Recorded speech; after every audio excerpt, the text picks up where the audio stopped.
there, it's Beth, and I'm up on the Crafty Maven Getaway with a Stash It Monday.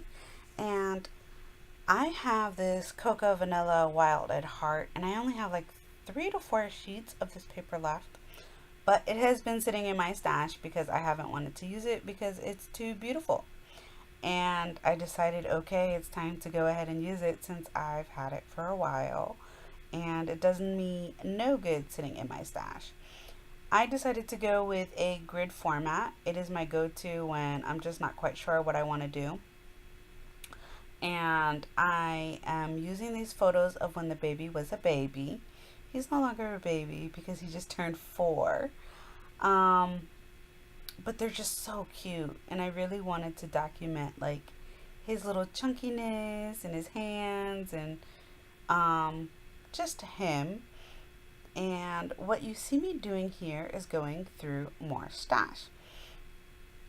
So I have this little bucket of ephemera pieces, but these are like all my chipboard not wood veneer. Well, some of the pieces are wood, but it's mostly chipboard in here. So I have a bunch of chipboard and some wood veneer pieces. Excuse me, it's very late. Pieces in this bucket, and I went through the entire bucket and picked up pieces that I thought would go with the layout. And because it's a baby layout, I saw no issues with adding florals and some pink to the layout at all. And once I picked everything out, I was pretty decisive. I'm surprised because usually I struggle with this part of, where I want like little clusters of things.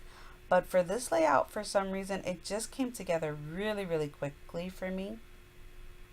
What you're seeing me do here now is I'm looking for a heart wood veneer. I know I have one in my stash and I just have to find it. So that's what I was doing there. And then you're going to see me reload my ATG gun, which for some reason gave me a bit of an issue this time. I usually don't have such an issue reloading it with tape, but I did for some reason this morning. Anywho, back to the layout. So the paper is this beautiful like watercolor look to it with blue and like teal. And I'm thinking I could definitely recreate this paper myself as well. So it's something that I want to try in the very near future. And again, the photos are in 4x4 format, and I'm doing that grid layout setup.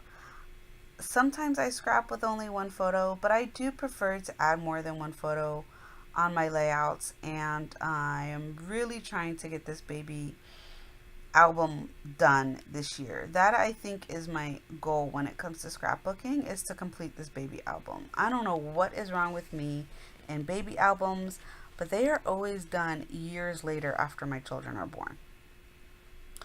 I wish it wasn't the case, but it is. So I used my fine liner bottle that has a liquid matte medium in it, and it works really well with adhering all the chipboard and the wood veneer down. And I'm going to add some journaling on that card there with all the florals. And for my journaling, all I do is I talk about the many nicknames that we gave the baby when he was younger. And they don't really fit him anymore because he is not this chunky little baby anymore. He's still I don't know, not heavy set. That's not the right word. But he's solid. He's very solid. And he's fairly tall for my family. But it was really nice to revisit these photos and talk about how chunky he was and just go back and look at them and have a little bit of nostalgia when I was scrapbooking this layout. And it felt really good to dig into my stash and use this paper and these pieces that I've had sitting forever. The only other thing I did here was add some black sequins to that top cluster because I already had black in the other 2 clusters, and I felt I needed to add some black over there. So I grabbed some black sequins that I've gotten in my stash from the Spiegel Mom Scraps shop.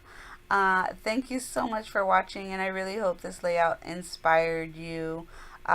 Be sure to be subscribed to the Crafty Maven Getaway and check out my channel as well for more inspiration. Bye.